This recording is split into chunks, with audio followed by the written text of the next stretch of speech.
नमस्कार, मी मृणाली पिळणकर. तुम्ही पाहत आहात LS मराठी. पाहुयात काही महत्त्वाच्या बातम्यांचा सुपरफास्ट आढावा. मुंबईत वांगचुकांच्या समर्थनार्थ निदर्शनं करणाऱ्या विद्यार्थ्यांवर गुन्हा दाखल. तपासात सहभागी होण्यासाठी विद्यार्थ्यांना नोटीस. मुंबईत जमावबंदी लागू. कोल्हापूरच्या बाळूमामा मंदिरात तब्बल 6 कोटींचा महाघोटाळा उघडकीस. मंदिर व्यवहारांच्या चौकशी दरम्यान मोठ्या घोटाळ्याचा दावा.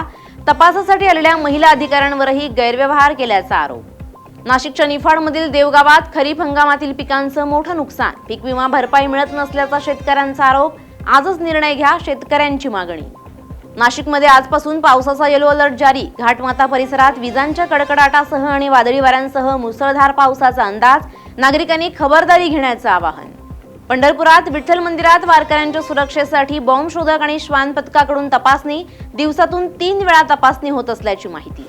अनुसूचित जाती आरक्षण वर्गीकरणाच्या मुद्द्यावरून परभणीत तणाव. सर्वोच्च न्यायालयाच्या निर्णयानंतर काही संघटनांमध्ये नाराजी असल्याचा दावा. आरक्षण वर्गीकरण चळवळीतील कार्यकर्ते गणपत भिसेंच्या निवासस्थानावर हल्ला. मालेगावात सार्वजनिक सुविधा समितीकडून खड्ड्यांमध्ये मंगलाष्टका. खड्ड्यांमध्ये मासळीचं लग्न लावत आंदोलन. कोट्यवधी रुपये खर्च, तरीही रस्ते खड्डेमय असल्याचा आरोप. साताऱ्याच्या तासवडे टोलनाका परिसरात पोलिसांची धडक कारवाई. वाहतूक नियम भंग करणाऱ्यांवर पोलिसांची कारवाई. धुळ्यातील 17 वर्षीय विद्यार्थिनीची नाशिकमध्ये गळफास घेत आत्महत्या. आत्महत्येचं कारण अद्याप अस्पष्ट. आकस्मिक मृत्यूची नोंद. खासगी वसतिगृहाच्या पहिल्या मजल्यावरील घटना. बीडच्या परळीत तुटलेल्या अवस्थेतील मानवी पाय आढळला. संपूर्ण परिसरात प्रचंड भीतीचं वातावरण. प्रकरणाचा पोलिसांकडून तपास सुरू.